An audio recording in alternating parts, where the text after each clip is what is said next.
اگه از درست کردن کتلت‌های تکراری خسته شدین، این بار کتلت شیرازی رو امتحان بکنید. دوست من سلام. برای درست کردن کتلت شیرازی اول پوست سیب زمینی ها رو میگیریم و داخل آب جوش میذاریم تا پخته بشن.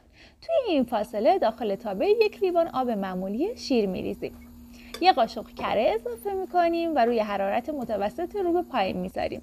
صبر میکنیم تا از کنارها شروع به جوشیدن بکنه و بعد ادویه ها شامل زردچوبه، پودر سیر و فلفل سیاه رو اضافه میکنیم. حالا 1 لیوان آرد الک شده رو به یک باره اضافه میکنیم. تون همش میزنیم تا خمیر وسط تابه جمع بشه. حرارت رو کمتر میکنیم و خمیر رو 5-6 دقیقه مرتب داخل تابه باز و بسته میکنیم تا خامی خمیر از بین بره. در واقع داغش میزنیم و بعد از تابه خارج میکنیم.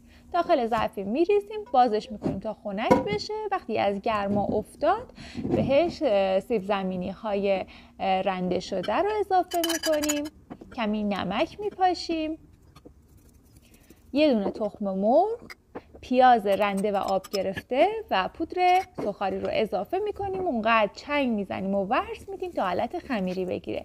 بعدم داخل دستمون به این شکل بازش میکنیم. در نهایت برای اینکه وسط خمیر پخته بشه با یک چاقو وسط کتلت ها رو یک شیار ایجاد میکنیم. به این صورت همه کتلت ها رو به همین ترتیب آماده میکنیم. کمی داخل تابه روغن مخصوص سرخ کردن میریزیم، روی حرارت متوسط رو به پایین میذاریم و کتلت ها رو داخلش میچینیم. زمان میدیم تا یک طرف کتلت ها سرخ بشه.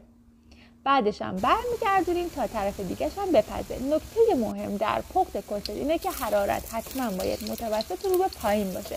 اگه حرارت زیاد باشه اطراف کتلت ها زود سرخ میشه و داخلش خمیر میمونه. این کتلت باید خرد در واقع باشه و خمیری نباشه.